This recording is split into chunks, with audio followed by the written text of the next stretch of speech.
Hello friends, आज मैं आपको बिहार विद्यालय परीक्षा समिति माध्यमिक शिक्षा पात्रता परीक्षा बिहार एस-टेट का सामाजिक विज्ञान का दिनांक 18/9/2023 का शिफ्ट 6 का पेपर आपके सामने। ये कुछ उसके क्वेश्चन हैं, उसको मैं आपके सामने सॉल्व करवाऊँगी। जैसे पहला क्वेश्चन है, हल्के और तेज चलने वाले जहाज कैरावल को किसने बनाया था? आपके पास 4 ऑप्शन है।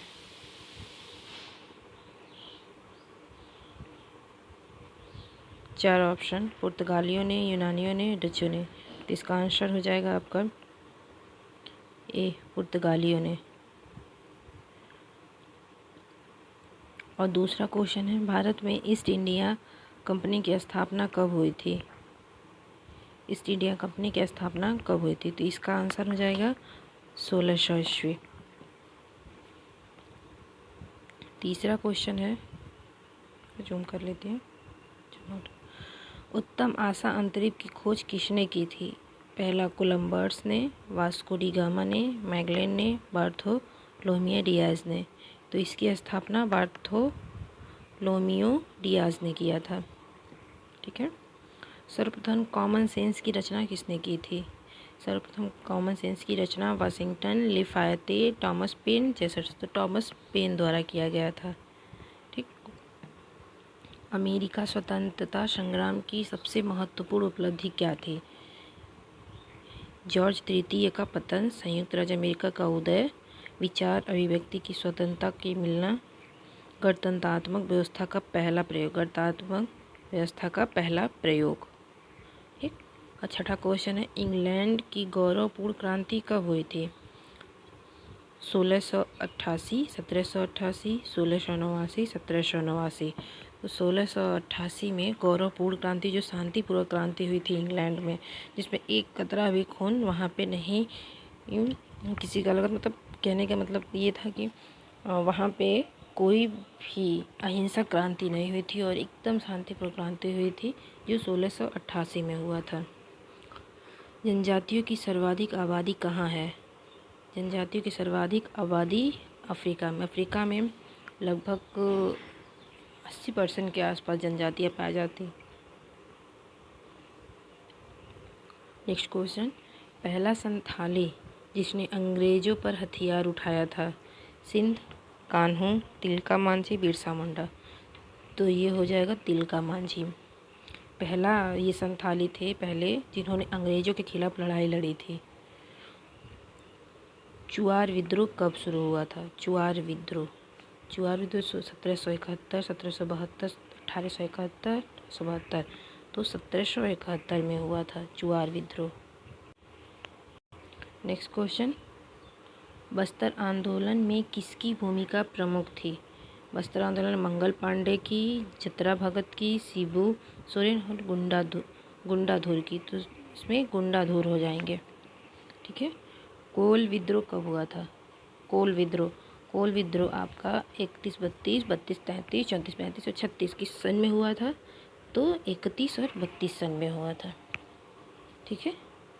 इनमें कौन कोल विद्रोह में शामिल था? तो कोल विद्रोह में शामिल होने वाले रानी शिरोमणि, चूड़ामन राय, बुद्ध भगत, भैरव। तो बुद्ध भगत शामिल थे इसमें। डैश करके है को धान के रूप में भी जाना जाता है। ये तो सबसे आसान सवाल है कि हमें धान के रूप में क्या जाना जाता है? धान, चावल। तो हो जाएगा आंसर से। ठीक। निम्नलिखित में से कौन सा देश चावल का प्रमुख उत्पादन है? इसमें हमें सोचना ही नहीं है कि चावल का प्रमुख, हमें पता है चीन। जैसे चावल, जैसे चीन। ठीक। नेक्स्ट क्वेश्चन, भारत में कुल फसल उत्पादन क्षेत्र का कितना प्रतिशत तिलहन को आच्छादित है? तो इसका मतलब आंसर, ये जो मतलब वो पेपर हुआ था बिहार स्टेट में, उसमें 4 ऑप्शन थे, 21, 12, 2, 4 ऐसे करके। इनमें से कोई भी ऑप्शन सही नहीं थी, इसलिए इसमें सबको नंबर बराबर के दिए गए थे। तो इसमें ये है, देखिए, भारत के कुल फसल उत्पादन में 22.34 प्रतिशत क्षेत्र तिलहन के अंतर्गत आता है। भारत में तिलहन का सर्वाधिक राजस्थान है आपका, मध्य प्रदेश है, गुजरात है। अतः इसमें से कोई विकल्प सही नहीं है। ठीक है। निम्नलिखित में से कौन खरीफ फसलों का उदाहरण है? खरीफ फसल, चावल। खरीफ फसल का मतलब ये होता है कि बारिश के समय खरीफ होता है, और जब हमारे धूप होता है उस टाइम रबी फसल, ठंड में। ऐसे आप याद कर सकते हैं, रबी और खरीफ। रबी मतलब गेहूँ, छोटा नाम है रबी, और गेहूँ का शब्द भी थोड़ा सा छोटा है, इससे आप आसानी से याद कर सकते हैं रबी गेहूँ। जो कब होता है? ठंड में। तो ठंड में उसकी बुआई मतलब अक्टूबर में बुआई होती है, और मार्च में, फरवरी में उसकी कटाई होती है। उसके बाद उसके 2-3 महीने बाद खरीफ की फसल बुआई होती है।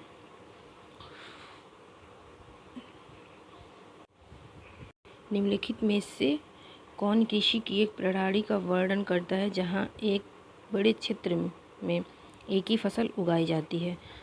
ये स्थानांतरित कृषि, बागवानी, पारंपरिक कृषि, गहन कृषि। तो ये बागवानी हो जाएगा। देखिए, बड़े क्षेत्र में फसल उगाई जाती है। ठीक है। निम्नलिखित में से कौन सी फाइबर फसल है? फाइबर, रबर, जूट, टमाटर, फुटबॉल। फुटबॉल तो होगा ही नहीं कभी भी। टमाटर तो हमारा ये फल है, इसमें फाइबर तो होते नहीं हैं। बचा रबड़, रबड़ में तो फाइबर होगा नहीं। तो दूसरा ऑप्शन बचता है हमारा जूट।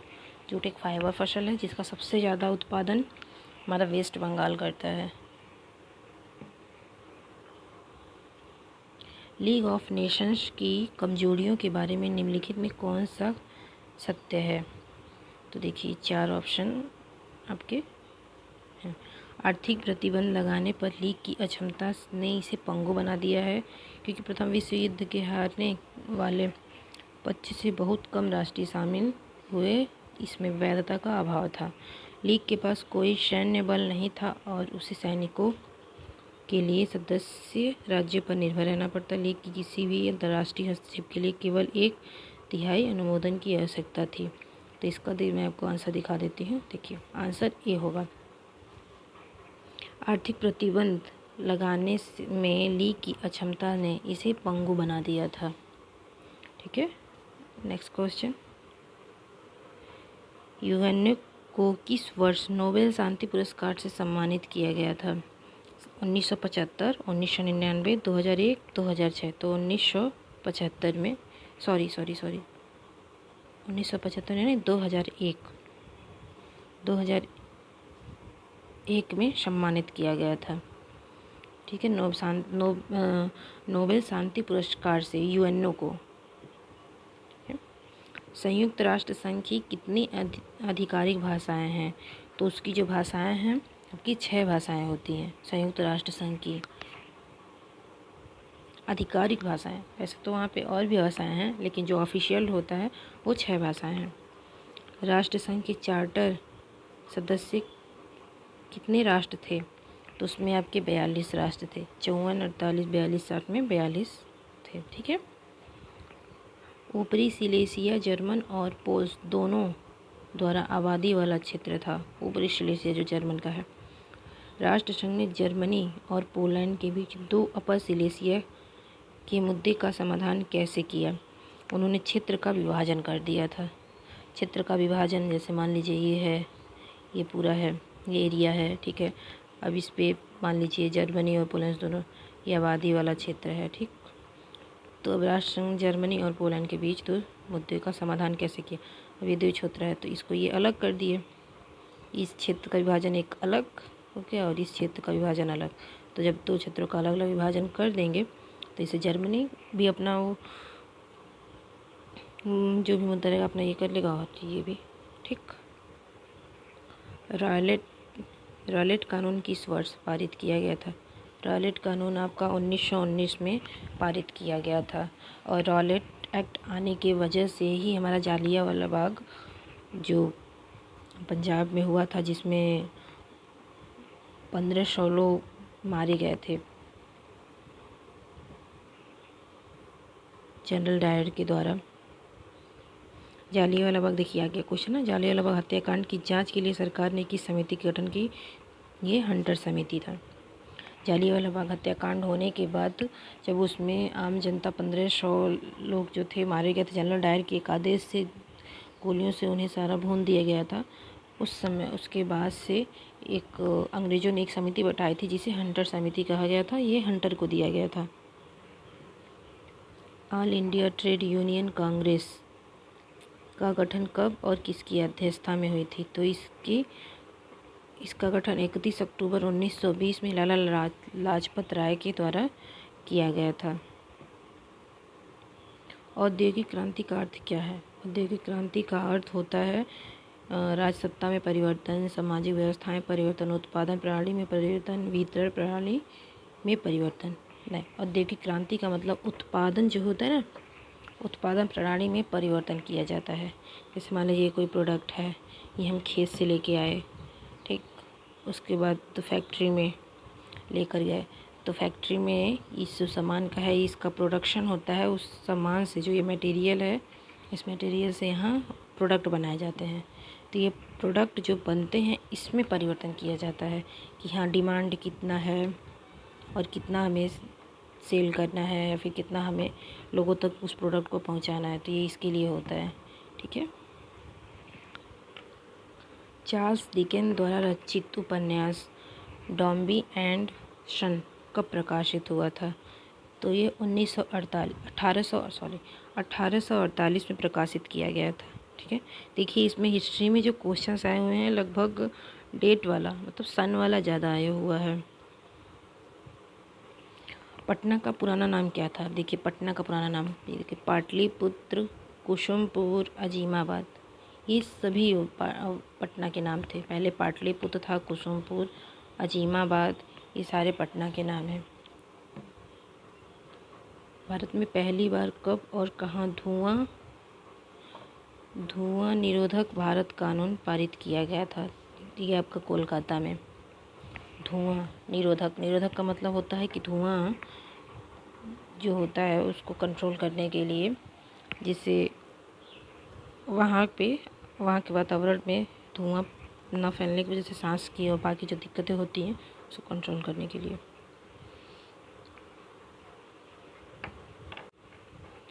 प्रथम विश्व युद्ध की समाप्ति के बाद किसके द्वारा यूरोप की अर्थव्यवस्था को पुनर्जीवित करने का प्रयास किया गया था? तो ये अमेरिका के।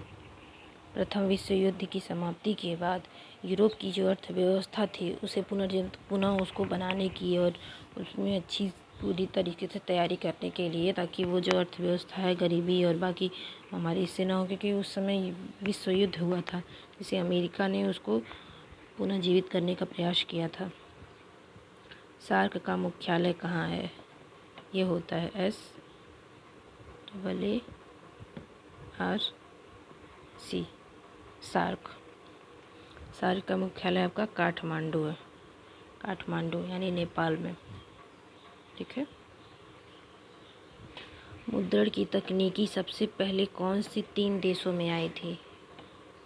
तो मुद्रण की तकनीकी सबसे पहले चीन, जापान और कोरिया में आया हुआ था। भारत का कुल क्षेत्रफल लाख वर्ग किलोमीटर में कितना है? तो इसका आपका 32.8 32.8 स्क्वायर, ठीक। मैकमोहन रेखा भारत के किस देश को अलग करती है? तो मैकमोहन रेखा भारत के चीन क्या है? मैकमोहन, ठीक। पाकिस्तान से आपका रेड क्लिफ होता है,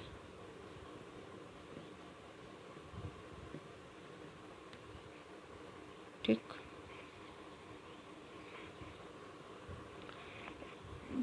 धुआंधार जलप्रपात किस नदी पर स्थित है? तो ये आपका हो जाएगा नर्मदा नदी पर स्थित है।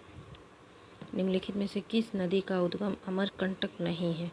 मतलब जो ये नर्मदा, तापी, सोम, जोहिला, ये सारी नदियां हैं, इसका उद्गम जो होता है ना वो अमरकंटक से नहीं होता है, तो आपका तापी हो जाएगा। सर्वप्रथम मानसून शब्द किस देश के नाविकों द्वारा प्रयोग किया गया था? तो ये अरब के द्वारा, क्योंकि पहले ये जो है अरब से मानसून शब्द मैसून लिया गया है, वहीं के सब लोगों ने यूज किया है उसका। इनमें से किस राज्य में मैंग्रोव वन पाए जाते हैं? तो पश्चिम बंगाल में मैंग्रोव वन पाए जाते हैं। मैंग्रोव वन हो गया, सुंदरबन डेल्टा हो गया,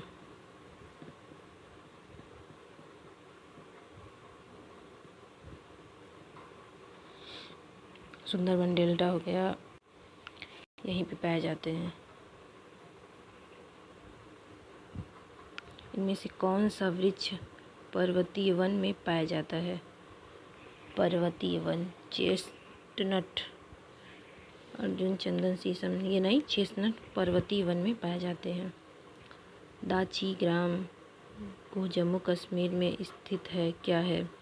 जो दाची ग्राम है ना, ये राष्ट्रीय उद्यान है। ठीक। भारत के किस राज्य में सर्वाधिक जनघनत्व है? भारत के तो बिहार में हो जाएगा, बिहार में बहुत ज़्यादा जनसंख्या है। किस वर्ष की जनसांख्यिकी विभाजक वर्ष के रूप से जाना जाता है? आपका हो जाएगा 1921।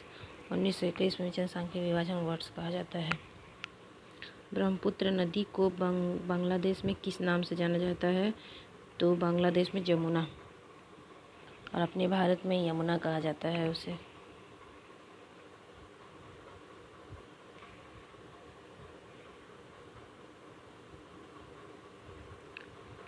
भूटान के क्षेत्रफल का कितना प्रतिशत वनाच्छादित है?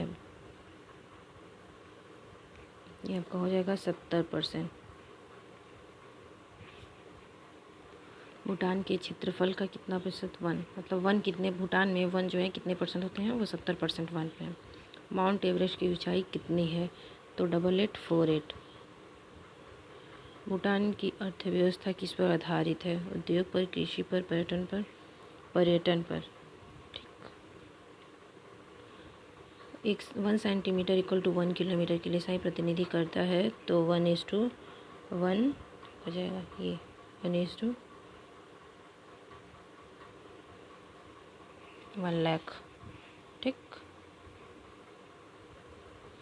पृथ्वी पर के नदी, पहाड़, समुद्र को प्रदर्शित करने वाले मानचित्र कहलाते हैं। सबसे पृथ्वी है, नदी है, ये सब क्या भौतिक स्वरूप है उनके, तो भौतिक मानचित्र हो जाएंगे। राजनीतिक मानचित्र में आपका कौन सा एरिया, मतलब क्षेत्र,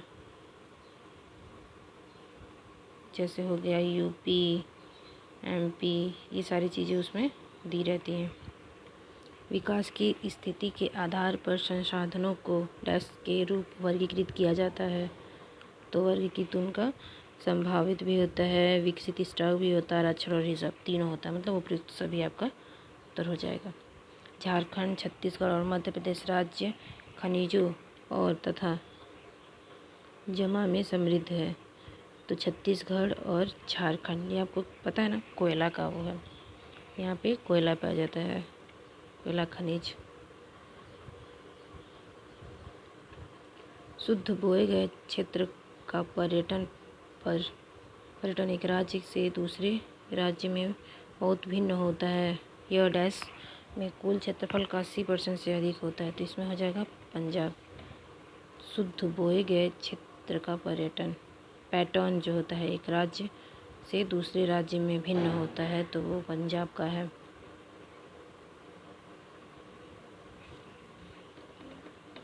ये आखिरी क्वेश्चन है आपका। मैंने कुल 53 क्वेश्चन लिए थे। इसके बाद अगर आप वीडियो देखते हैं तो मैं आगे के क्वेश्चन भी एक्सप्लेनेशन के साथ लेकर आऊँगी। अभी तो बस आंसर है और एक्सप्लेनेशन मैंने कम किया है। अगर आप आगे कहेंगे तो मैं एक्सप्लेनेशन भी लेकर आऊँगी। SSQ 3181 निम्नलिखित में से कौन भारत में वाणिज्य फसल है? तो ये आपका हो जाएगा सरसों, तंबाकू, जूट, उपरोक्त सभी। ठीक है, ये थे आपके टोटल